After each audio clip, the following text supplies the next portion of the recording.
ভারতের সংবিধান বলেছে গণতন্ত্র মানে শুধু ভোট নয়, সমান সুযোগ। কিন্তু প্রশ্ন হচ্ছে, যদি কোনো তদন্তকারী সংস্থা কোনো রাজনৈতিক যুদ্ধের অস্ত্র হয়ে ওঠে, তাহলে সেই গণতন্ত্র কতটা নিরাপদ থাকে? কলকাতায় ইডির অভিযান সে প্রশ্নটাই নতুন করে সামনে এনে দিয়েছে। ডি এনফোর্সমেন্ট ডাইরেক্টরেট হঠাৎ করে অভিযান চালায় একটি রাজনৈতিক পরামর্শদাতা সংস্থা আইপ্যাক, ইন্ডিয়ান পলিটিক্যাল অ্যাকশন কমিটির অফিসে। এই সংস্থা বর্তমানে কাজ করছে তৃণমূল কংগ্রেসের নির্বাচনী কৌশল নিয়ে। ইডির দাবি, এই অভিযান নাকি একটি পুরনো কোল মানি লন্ডারিং মামলার সূত্র ধরে।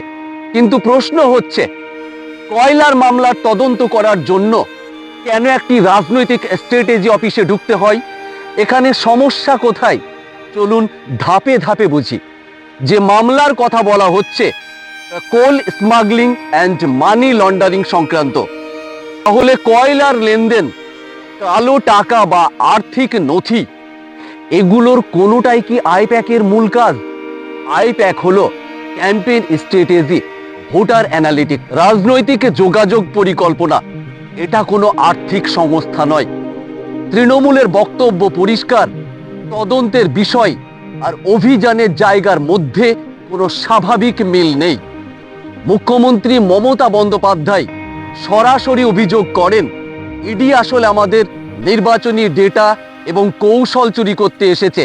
এখানে বিষয়টা গুরুতর, কারণ এটি রাজনৈতিক দলের ভোটার ডেটা, নির্বাচনী কৌশল, প্রার্থী সংক্রান্ত পরিকল্পনা, এগুলো গণতান্ত্রিক প্রতিযোগিতার অংশ। যদি শাসক দলের অধীনে থাকা কেন্দ্রীয় সংস্থা বিরোধী দলের এই তথ্যের অ্যাক্সেস পায়, তাহলে সেটা তদন্ত নয়, রাজনৈতিক হস্তক্ষেপ। সময়টাই সবচেয়ে বড় প্রশ্ন।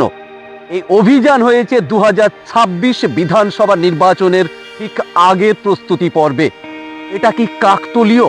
কারণ গত কয়েক বছরে আমরা দেখেছি, নির্বাচন এলেই, বিরোধী রাজ্য হলেই ইডি, সিবিআই, আইটি সক্রিয় হয়ে ওঠে। এটা শুধু তৃণমূলের অভিযোগ নয়, এটা একটা জাতীয় প্যাটার্ন।